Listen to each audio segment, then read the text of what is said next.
So Amy, we've had a chat with Carl, we've found out your journey, and here we are then on Ellesmere Business Park. Tell us a little bit about the exact location. So we're just half a mile out of the town centre, so much more accessible for people within walking distance, on a bus route and on the main route down from Whittington and Oswestry as well. So it's just much easier location for us to get to. Should we go inside and have a look around? Yeah, please do. Brilliant, come on. Yeah. So Emma, tell us about where we are now then. So we've come in the front door and we've come to the reception area where we meet and greet our customers, and we've got the retail site. If they're coming for an experience, then we'd welcome them with a welcome drink and then show them through into the bar area. But then behind us here is the distillery where all the production. Let's take a look. Let's go and have a look then. So this is where the magic happens, Emma. This is where the magic happens. So wow. Whether this is the right way to word it, but these are what I call my working girls. These are the hard working girls of the distillery. So you've got Anne and you've got Jean. So historically distillers name their stills after influential females. Most of ours are females within our family. So Anne is one of Gareth's grandmothers and Jean is one of my grandmothers. So this is where all the distillation happens. And how many bottles do you get out of a batch then? So each batch we get about 80 to 100 bottles that we produce. And how long does that take to do?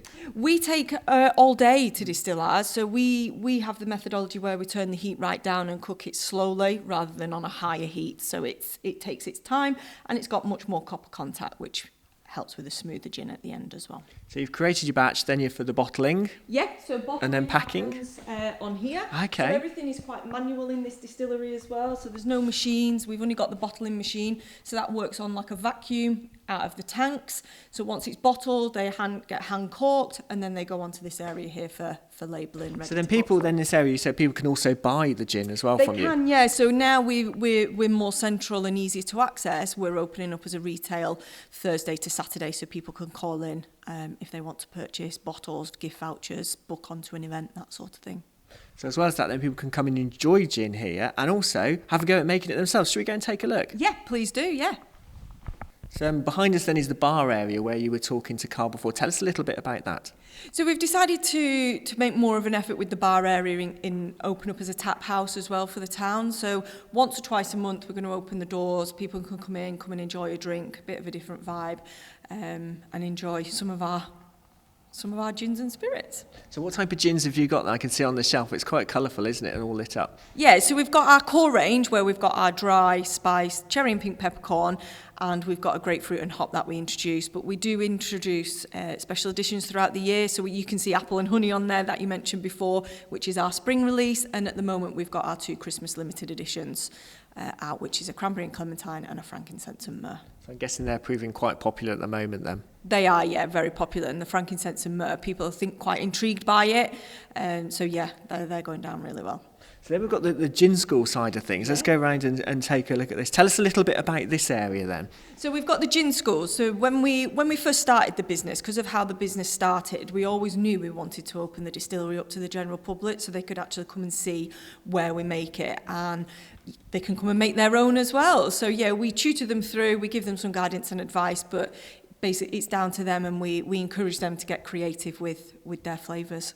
So that I can see on the wall and along the side there, you've got all the different elements that would be put into flavour a gin. Yeah, so our botanical wall is an ever-growing botanical wall, and it can be quite seasonal as well. We do try and grow botanicals ourselves, but these are the botanicals from our stores that we use in our own products as well. But yeah, it's ever growing. So it started off with just one side at the last distillery, and it's moving around. So, and if people come along and they say, "Oh, I thought you might have had," we had some gentlemen mention something called long peppers.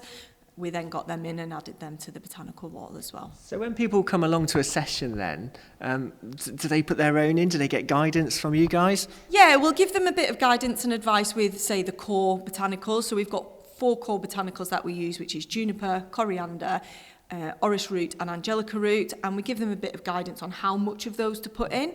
But then beyond that, we say it's what you like, it's your gin, and we'll help and guide them with quantities and things like that, depending on what it is they want to achieve with it. So when we were in the other part then, we saw the large stills. So these are the smaller ones. So these are the babies of the family, yes. They're still named, aren't they? They're all named. So Eileen here on the front is the very first still that we purchased, and where we started in the gin shed, which is at the bottom of the garden at home back in 2018. Eileen was the very first still that we purchased, set up on the kitchen worktop, developing. So yeah, they're all named mainly after the ladies within the family.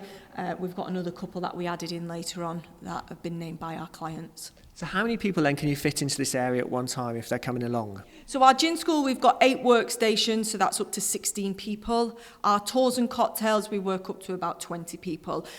We were going to extend and make it bigger when we moved here, but we felt that actually people quite like the smaller groups. They don't feel overwhelmed, and it allows Gareth and I and the staff to give people the attention that they need and require without feeling overwhelmed with too many people. Absolutely, so you can come along, have a go, make their own gin. Yeah. How long does a session normally last? So a gin school is 3 hours. So they come in, they get a welcome drink, we introduce them to their workstations, talk them through everything. They get to enjoy plenty of gin and tonics as they're going as well. But yeah, 3 hours for the gin school.